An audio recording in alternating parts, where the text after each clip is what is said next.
My name is Augustus Rosenberg. I am currently being tried in Nuremberg trials for war crimes committed while serving the Nazi Reich. You're most likely wondering how I got here, but for you to fully understand my story, I was asked by my lawyer to start from the beginning and describe my life and the events which led me here to where I am today. I was born in Munich to a family of 6. I had 3 older brothers and 1 sister. Only one of them is still alive today. My father and 3 brothers were all soldiers in the German army and loyally served our country. My father always told me stories about our family's history in the German army and his personal accomplishments as a German soldier. I remember always thinking about how much I wanted to be just like him. He greatly encouraged me to follow in the footsteps of my 3 older brothers who had all enlisted in the German armed forces. I was determined to carry on the great Rosenberg name. Not only was I influenced by my family, but the education I received at school also served as a basis of my desire to serve my country.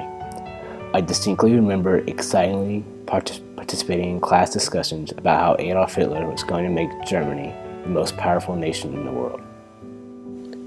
As I aged, me and my neighborhood friends began to enlist in the army and leave their homes.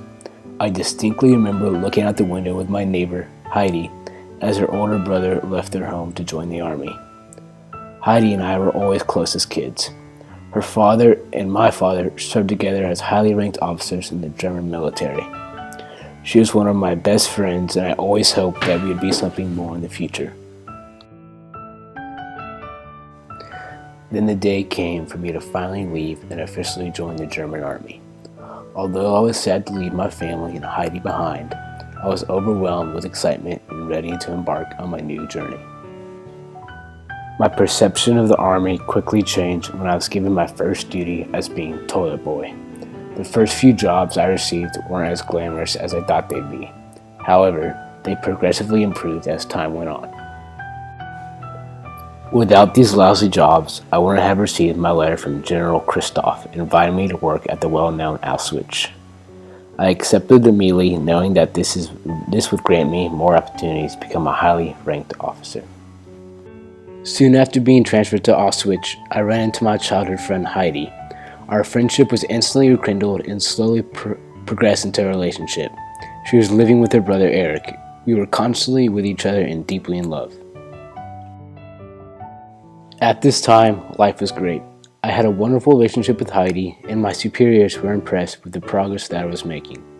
The more time I spent at Auschwitz, the more responsibility I was given by my commanders. I gained their trust by performing what was asked of me to the best of my ability without questions. Every night I would come home and tell Heidi about all the tasks I had done that day. There were times where she would react strangely to the things that I would tell her. Her reaction scared me. She never seemed to want to talk about what I did that day. One night, I told her about witnessing Jewish families being separated and a Jewish man acting out and being punished as a consequence. I thought she once again would avoid the subject. However, this time was different. Heidi became furious as she revealed how she truly felt about the work I had been doing as a German soldier. She felt sympathetic towards the prisoners trapped in the concentration camp. After Heidi left, I gained a new perspective as to what I was doing. I can recall a time where I saw thousands of wedding rings which had been collected by Nazi soldiers. As I stared at the wedding rings, I felt a small amount of my sympathy creeping up.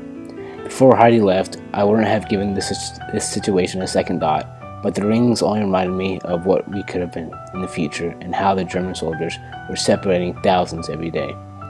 This realization did not hinder me from my work. I still believe that being loyal to my country was the most important. All these events led to me where I am today, sitting in a courtroom, telling you all my testimony, telling you how I'm not a cruel man, telling you how my actions were a result of the government instilling Nazi beliefs into the minds of young men like me. I did not want to hurt innocent people. I just wanted to serve my country.